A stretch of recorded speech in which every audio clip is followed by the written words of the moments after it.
बोलो श्री प्राणनाथ प्यारे की जय, परमहंस महाराज की जय, सतगुरु महाराज की जय, समस्त सुंदर साथ की जय हो। अपने श्री कृष्ण प्राणी मंदिर सत्संग नगर दुधमनिया में नियमानुसार चल रही वाणी चर्चा के क्रम में आज हम सब प्रकाश गुजराती प्रकरण क्रमांक 29 और चौपाई संख्या 37 से श्रवण करेंगे। बोलो सदगुरु महाराज की जय। जय हो जय हो। कह रहे कि जो कोटाण कोट करो प्रकार, तो एटलू तमें जानो निर्धार, मारी जिभ्याय ना बले ये वचन, ये दृढ़ करो जीव के मन। अब कल आप लोगों ने श्रवण किया था क्या कि लक्ष्मी जी जो है विष्णु भगवान से जिद कर दी कि आप किसकी उपासना आराधना ध्यान करते हैं, उन्होंने नहीं बताया। और 7 कल्पांत जाकर के तपस्या की पर भी जो है विष्णु नहीं बता पाए। बोले 81 युग 21 युग करो तब भी, कल्पांत करो तब भी हम नहीं बता सकते हैं। तो अब आगे के प्रकरण में कह क्या रहे हैं कि चाहे करोड़ों उपाय कर लो तुम, तो भी इतना निश्चित जानो कि इन वचनों में कहने में नहीं आता। इस झूठे संसार में कोई शब्द नहीं है, जुबान नहीं चलता और मेरी शक्ति नहीं है। अब केवल इस बात पर, मेरे इस बात पर आप विश्वास कर लो लक्ष्मी जी कि मैं आपको बता नहीं सकता।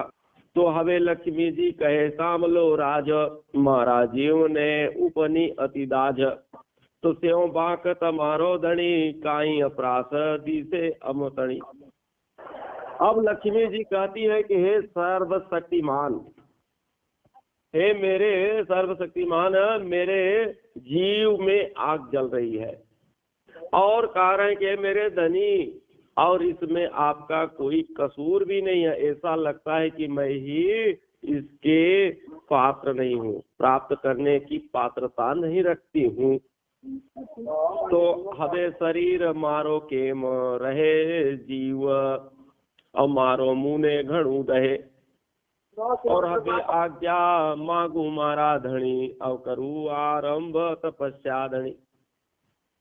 तो कारण कि अब मेरा तन कैसे रहे। अब बीच में शंका हो गई, संशय हो गई, तो अब यहाँ तड़पड़ा रही हैं। भले सब बातें हो गई, समझ में आ गई, घर भी वापस आ गई, पर फिर भी कह रही हैं कि अब मेरा यह तन कैसे रहे और मेरा जीव आग में जल रहा है, लगता है चारों तरफ से आग लगी हो। अब आपसे आज्ञा मांगती हूँ कि मैं अब इसके लिए मैं जो है पात्रता प्राप्त करूं और पात्र बनने के लिए मैं तपस्या करूं। तो कह रहे प्यारे भगवान बोले आता पेज नहीं पढ़ते थे क्या? हाँ लगता है कि अपन लोग नहीं पेज लगता है पलटे नहीं थे ना। पेज पलटा नहीं था। हाँ वो वापस आ गई थी ना। बोलो श्री प्राणनाथ प्यारे की जय। चौपाई संख्या 50 से है।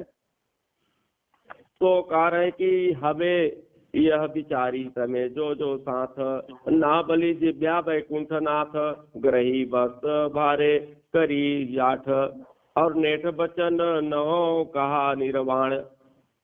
अब यहाँ पर जब उनके पिताजी और ब्रह्मा जी विष्णु भगवान जा करके तपस्या जहाँ कर रही थी, बुला करके समझा करके घर ले आए और क्षीर सागर भी वापस चले गए और ब्रह्मा जी भी वापस अपने अपने घर चले गए।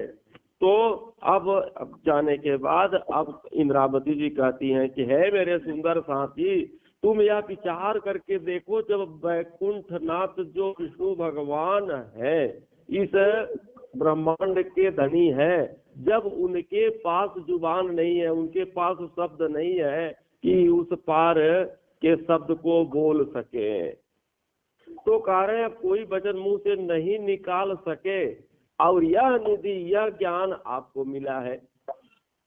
तो कह रहे नाही तो बैकुंठ नाथ ने कही खबर, बिना तारतम सुजाड़े मूल घर। और बीजिए खबर काइए नौ कही, और तो पण निधि भारे करी ग्रही। तो नहीं तो बैकुंठ नाथ को क्या खबर, बिना तारतम के मूल घर को कैसे पहचाना जा सकता है, कैसे पहचान करें। और दूसरे को खबर भी नहीं बताई, और ऐसी बारी नियामत समझ करके आपने अंदर ग्रहण कर रखा। यह ऐसी नियामत है कि भगवान विष्णु 5 वासनाओं में आते हैं, तो अब उनको तो ज्ञान है, उस परमात्मा जानते तो है नहीं, पर है इतना जानते हैं। तो कह रहे हैं कि अब वो भी कह रहे हैं कि उस नियामत को ग्रहण किए, पर एक शब्द उसके बारे में बोल नहीं सके। अब अंदाज में कैसे बोले, आप को पता नहीं है कि राष्ट्रपति का बंगला 365 कमरे हैं, तो किस कमरे में कौन सी व्यवस्था है। तो आप सुने तो है पर देखे तो नहीं है, जाने तो नहीं है, तो कैसे उसका डिटेल कर पाएंगे, वर्णन कर पाएंगे। तो ऐसे ही भगवान विष्णु को तो पता है कि परमात्मा है, पर कौन है कहाँ है, तो उसके बारे में कुछ बोल ना सके। तो कह रहे भारे बिना भार न उपड़े, और मुक्ति बचन जुआ के में न पड़े। और जारे थयो कृष्ण अवतार, रुक्मिणी हरण की धूमुरार। तो समर्थ के बिना भार नहीं उठाया जा सकता, जो समर्थ होता है वही भार उठा सकता है। तो कह रहे मुख के वचन भगवान विष्णु क्यों नहीं बोल पाए, क्यों नहीं निकले। तो जब कृष्ण अवतार हुआ और उन्होंने रुक्मिणी हरण किया, तो भगवान विष्णु तो मालिक थे ना, तो वो तो बता सकते थे, लेकिन नहीं बता सकते क्योंकि उनके अंदर वह क्षमता थी नहीं। अब जब कृष्णा अवतार होता है तो उसके अंदर कह रहे कि माधवपुर पर्णद्या रुक्मिणी, और धवल मंगल गाये सुहागणी, और गाता गाता लीधु ब्रिज नु नाम, और त्यारे पाछा भौम पड़या भगवान। तो माधवपुर जाकर के रुक्मिणी के साथ फिर क्या करते हैं, शादी रचाते हैं, रुक्मिणी हरण करते हैं। फिर उस समय स्त्रियां मंगल गीत गाने लगी रही, गा रही थी, गाते गाते उन्होंने ब्रज का नाम ले लिया। और जैसे ब्रज का नाम लिया तैसे जो है भगवान गिर पड़े। भगवान कृष्ण जो शादी हो रही थी तो उसी मंडप में गिर पड़ते हैं। तो कह रहे हैं कि त्यारे सहु कोई पाम्यो मन अचरज, एव लक्ष्मी जी ने देखा ढ्यू ब्रज, और समाथ ही बैठा भगवान, और लक्ष्मी ने एम भाजी हम। तो सबको आश्चर्य हुआ कि क्या हो गया, हुआ तो हुआ क्या, क्यों गिर गए। तो कर इस प्रकार लक्ष्मी जी को ब्रज की लीला बताई, इशारे में बताई कि यह जो स्त्रियां गीत गा रही हैं, ब्रज का नाम ले लिया। तो ब्रज का नाम लेते ही मैं मूर्छित हो गया। तो भगवान शांत होकर के बैठ गए, और लक्ष्मी जी की वहीं से चाहना मिट गई कि जो ब्रज में आए थे, जो ब्रज में कृष्ण आए थे, कह रहे कि मैं उन्हीं की आराधना करता हूँ। इशारा में बता दिया, और जब इशारा में बताया तो लक्ष्मी जी संतुष्ट हो गई। तो ए विचार तमे जो जो रही, ये लीला सुख जी है कही, और जे लीला की दी जगदीश, ते माहे आपण हुता सरीख। इंद्रावती कहते हैं कि मेरे प्यारे सुंदर साथ जी, इस हकीकत को सुखदेव जी ने बयान किया है, भागवत के अंदर बताया है, या तुम देख लो। जो लीला जगत के भगवान विष्णु ने की उसमें हम शामिल थे। कह रहे हैं कि भगवान विष्णु ने जो लीला करी थी, तो कह रहे हैं उसमें हम लोग भी शामिल थे। कब, ब्रज की लीला जो है हमारी थी, उस ब्रज के लीला में कोई और नहीं था। जिस ब्रज की लीला का श्रवण करके भगवान विष्णु, जो अब कृष्ण नाम मात्र है उस तन का, तो कृष्ण जो है, जो विष्णुमयी है, तो वो नाम सुन करके ब्रज की और मूर्छित हो जाते हैं। तो वह ब्रज में कौन था, आप सब जो सुंदर साथ से कह रहे हैं, वह दूसरे की नहीं, वह हम सब की लीला थी। तो जो वचन तमने कहवाय, नाही तो अर्थ लवो नव प्रगट थाय। आ ब्रज बालो बालो ते यह वचन आपने कहे छे जे। तो ये सुंदर साथ इसलिए तुमको यह वचन कहे हैं, याद दिलवाने के लिए यह दृष्टांत भी दिया गया कि भगवान विष्णु एक जुबान ना बोल सके। तो कह रहे नहीं तो आधे अक्षर की जानकारी ना मिलती किसी को, अगर इस बात को हम बाहर ना करते तो कैसे पता चलती। जैसे भगवान विष्णु जानते हुए भी नहीं बोल सके तो कोई आज तक बोलता न। तो यह ब्रज की वही बालाएं हैं जो अंदर बैठ करके कह रहे हैं कि अपने को वचन कह रहे हैं, कोई दूसरा नहीं कहलवा रहा है। तो रास माए रमाड्याजे प्रगट लीला आकी दो तेड़े, श्रीधाम तड़ाधणी छे जे अवतेड़वा आपण ने आब्यात। तो जिन्होंने रास खिलाया यह लीला उन्होंने ही जाहिर की। जो रास में रहेगा वही न बता सकता है। तो इंद्रावती थी इसलिए जाहिर किया। जो कारण जो धाम के धनी है वह हमको बुलाने के लिए यही संसार में फिर से आए हुए हैं। तो करे ते माटे तमने कहा कहूँ दृष्टांत, और जीवसु वचन विचारो एकांत। और ठेकाणु बैकुंठ विश्राम, और कहवा बालो श्री भगवान। कारण इस बात से तुमको दृष्टांत दे करके एकांत में अपने जीव में यह वचन विचारो। यह जो मैंने दृष्टांत बताया लक्ष्मी जी का और भगवान विष्णु का, तो इस बात को एकांत में बैठ लो और विचार करो। यह जो वस्तु आपको मिली है, जो निधि आपको मिली है, यह इतना साधारण सरल नहीं है। करे ऊपर के दृष्टांत में कहने वाले भगवान जी हैं जो वैकुंठ में रहते हैं। जो ऊपर का दृष्टांत मैंने बताया, इस ब्रह्मांड के सबसे ऊपर जिस धाम को यहाँ के लोग तरसते हैं कि वैकुंठ धाम जाएंगे, वैकुंठ होगा, तो कह रहे उस धाम में रहने वाले भगवान विष्णु की तो ये हाल है। तो लक्ष्मी जी इतिहास रोता थया और केटलू खप करीने रहा, और तो ये ना पाम्या एक वचन अने तमे कहूँ लई बैठा चोदन। अब लक्ष्मी जी यहाँ सुनने वाली है, कह रहे हैं कि यह अत्यधिक मेहनत करके एक वचन को भी प्राप्त ना कर सकी। तुम कौन धन लेकर के बैठे हो, आप अपने आप को पहचानो। तो कह रहे हो हजिए ना टालो तमे भरम, अने जीव काय नौ करो नरम। आ नौतन पूरी कहिए नगरी, और यहाँ श्री देवचंद्र जी लीला करी। अब तुम अपना भ्रम कह रहे कि मिटाते नहीं हो। सुंदर साथी अपने भ्रम को मिटाओ, अपने जीव को क्यों नरम नहीं करते हो, क्यों इतना कठोर कर रहे हो कि बार बार समझाने में जहाँ के तहाँ ही खड़े हो। तो कह रहे वह नवतनपुरी नगरी है, जहाँ जिसको चाकला मंदिर कहते हैं, जहाँ पर देवचंद्र जी महाराज जी ने अपनी लीला करी। देवचंद्र जी वहाँ पर कथा करते थे और शुरू में चमत्कारी लीला भी उन्होंने की। जब तक चमत्कार नहीं होता बिन चमत्कार नहीं नमस्कार। तो इसलिए धनी देवचंद्र जी शुरू में कौन मानेगा, तो शुरू में उन्होंने इस तरह से चमत्कारी लीला भी की। तो कर आप प्रकट वचन की धाय अपार, तो है ना बली तमने सार। अमल तमारो तमे जो पे करी, और अने जीव जगाओ वचन चित धरी। तो इन वचनों को उन्होंने तमाम तरीके से कहा, घुमा फिरा करके समझा करके कहा, फिर भी तुमको सुध नहीं आई। तो अपनी नींद का जो नशा है उतार करके आप विचार करो, तब तो समझ में आए।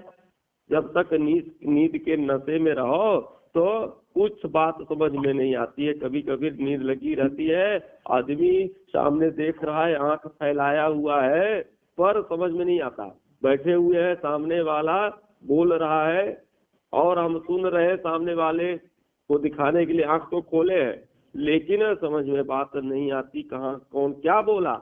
तो कह रहे हैं कि इस तरह से आपको जो नींद की नशा लगी है ना, पहले तो उसको उतारो, फिर इसके बाद विचारो। तो कह रहे उनके वचनों को विचार करके फिर चित्त में रखो, फिर अपने जीव को जगाओ। तो माया जुओ तमे अलगा थई, तारता मने अजवाले रही। और जे वाणी श्रीधण ये कही, जे जीव ने वचन खेम दीजे नहीं। कारण कि अब तुम तारतम के उजाले में माया को देखो।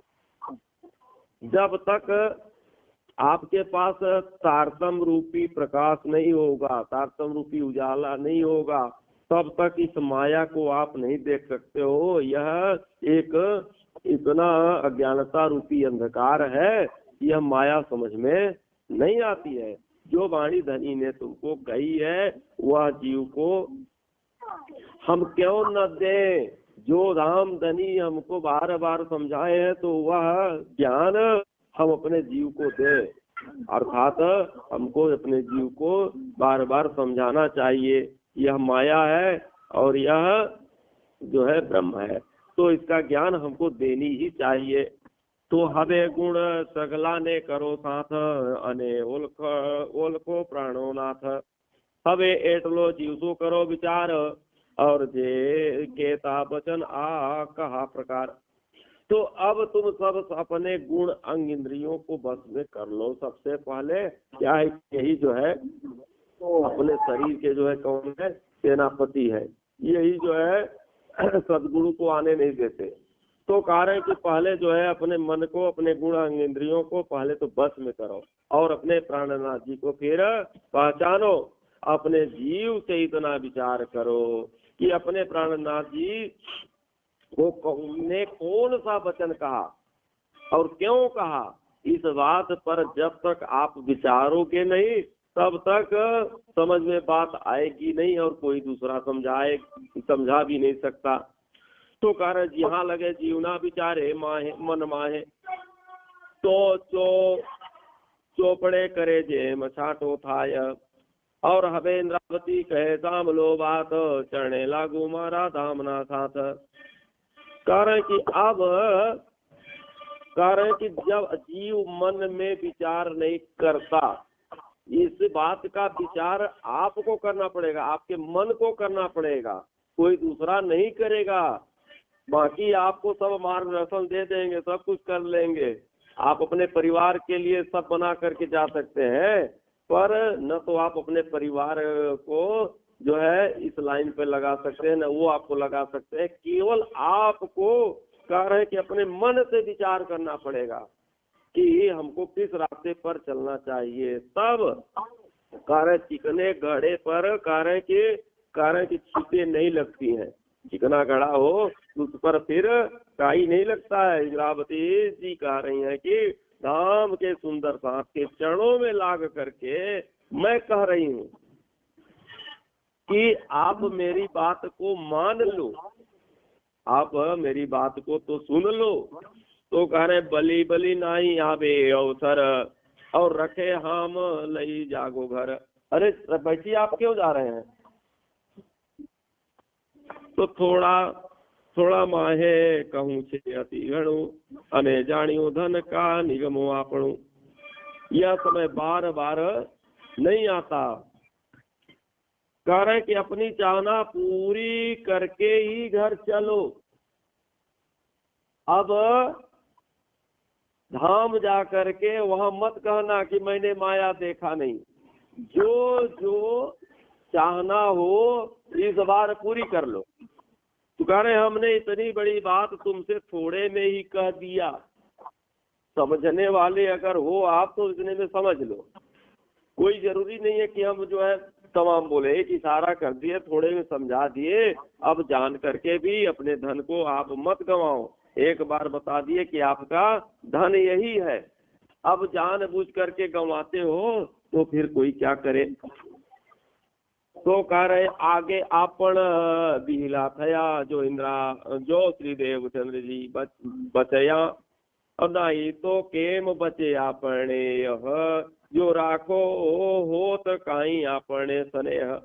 आगे भी हम धनी के आप पहले भी हम धनी से विमुख हो गए थे, तो देवचंद्र जी हमें छोड़ करके चले गए। तो कह रहे कि यदि अपने कह रहे हमने उनसे स्नेह किया होता तो वह भला बताओ कि हम सबको कैसे छोड़ करके जाते। हम सब जो है उनसे विमुख हो गए। बस वहीं से कर लो बेटा, है ना। चलो बस ऐसे वहीं से कर लो, चलो कथा चल रही है ना। हाँ वही प्रणाम करते हो, बस ऐसे प्रणाम कर लो और परिक्रमा करके निकलते जाओ सब लोग। बस दर्शन करो, ऐसे परिक्रमा करो, निकलते चले जाओ बस। चलो बोलो श्री प्राणनाथ प्यारे शील। तो क्या यहाँ पर कह रहे हैं, यहाँ पर कह रहे हैं कि पहले भी हम धनी देवचंद्र जी जब आए थे तो हम विमुख हो गए थे, हम समझ नहीं पाए। बस ऐसे देखते हुए निकलते जाओ। तो कह रहे हैं कि हमने स्नेह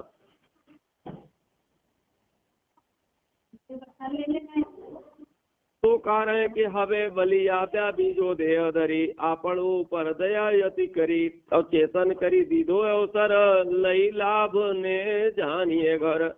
तो हमने ऊपर दया करके दोबारा तन धारण किया। अब हम लोगों के ऊपर, हमारे ऊपर धनी देवचंद्र जी दया करके कृपा करके कह रहे हैं कि दोबारा तन धारण किए हुए हैं और कह रहे तुम्हें मौका दे करके सावधान भी कर रहे हैं। अब लाभ लेकर के अपने घर चलो। अब आपके ऊपर है कि आप लाभ लेते हो कि नहीं लेते हो। आपको यही संसार अगर ठीक लग रहा है तो लाभ क्या लेंगे। तो कह रहे हैं कि मनोरथ सर्वे पूर्ण थाए और जो दृष्टांत जो जीव माए ते माटे इंद्रावती कहे फरी फरी और जो धन ये कृपा तमने करी। अब हमारे मनोरथ पूर्ण तब होंगे जब हम इस दृष्टांत को जीव से विचार करके देखेंगे, जो भगवान विष्णु के, भगवान लक्ष्मी जी के जो दृष्टांत दिए गए। तो कह रहे हैं कि हमारे मनोरथ तभी पूर्ण होंगे जब हम इसको विचार करेंगे। इंद्रावती कहती है बार बार चरणों में लाग करके सुंदर सांस के बार बार विनती करती हैं और कहती हैं कि धनी जी ने हमारे ऊपर मेहर की है, हमारे ऊपर कृपा की है, हमारे ऊपर दया करी है और इसलिए आप इस ज्ञान को आप जो है धारण करो, इस ज्ञान पर आप जो है विचार करो। यही प्रकरण क्रमांक 29 और चौपाई संख्या 741 पूर्ण होता है। यहीं पर वाणी विराम और आप सबको प्रणाम। बोलो श्री प्राणनाथ। जय हो जय हो।